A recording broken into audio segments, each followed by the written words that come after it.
Alright, so today what we're going to be creating is the inner spirit animal. This is kind of what it's going to look like in the end. What you need is you need a portrait, you need an animal, and then you also need a canvas to work on. So I'm going to go to File, New. You need a width of 11.7 inches by 16.5 inches, 300 resolution, and you can flip-flop the widths and the heights if you want more of a landscape. And then go ahead and hit OK.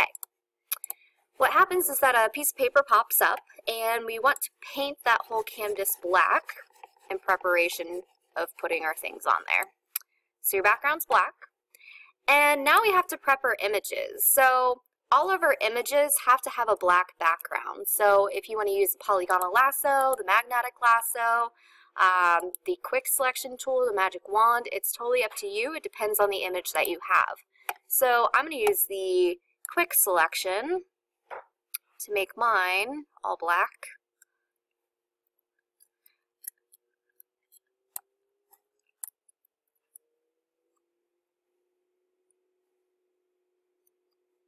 And if you make a mistake, just hold Alt if you're doing the quick selection tool.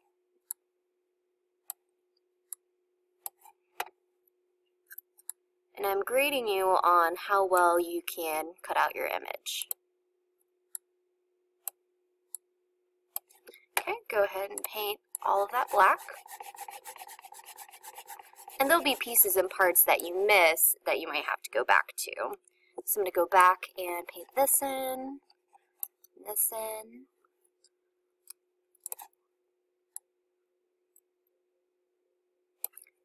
Go ahead and paint this in.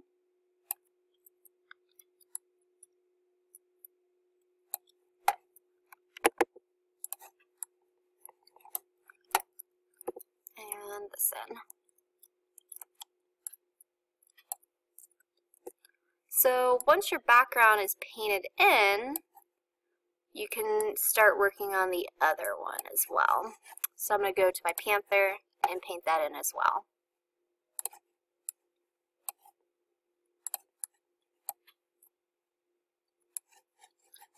And again, you just need to use the best tool for the job.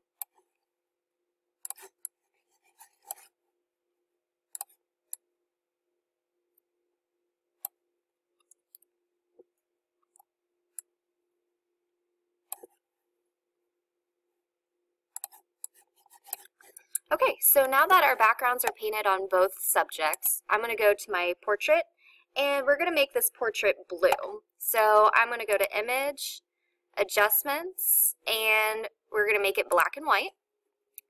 And you can play with the defaults if you want to, but I'm just going to hit OK for now. It makes my images black and white. Then I'm going to make my portrait blue, so I have to go to Image, Adjustments, Levels.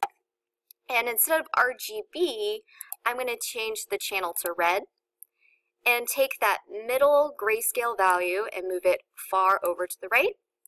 And I'm going to hit OK.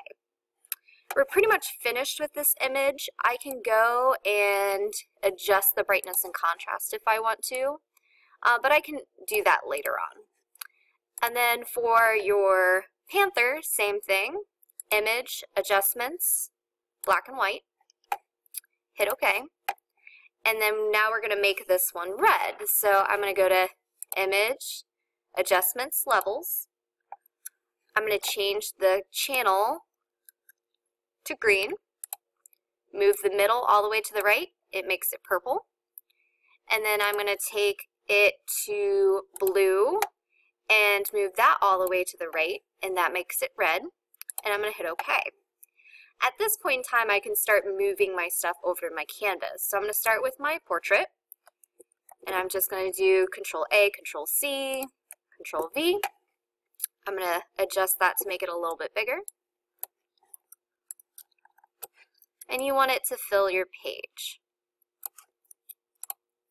Okay, and I'm going to go and take the panther, same thing, Control-A, Control-C, Control-V, make it bigger.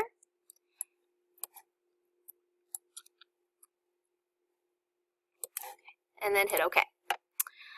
At this point, we need to blend these two together. So instead of normal blending mode, we're going to change to screen. and now our images are merged. You can move things around, like I want to move my eyes so that they're together. I can change the opacity to make that a little bit less intense. I can go up to Image Adjustments, Brightness, Contrast, and adjust it to where something's a little bit brighter or darker or more contrasty. But you don't want one image to overwhelm the other, so I'm going to change the opacity down just a little bit more on this one. And then that's pretty much your image. You can get your 3D glasses out, look at your image, and that's it.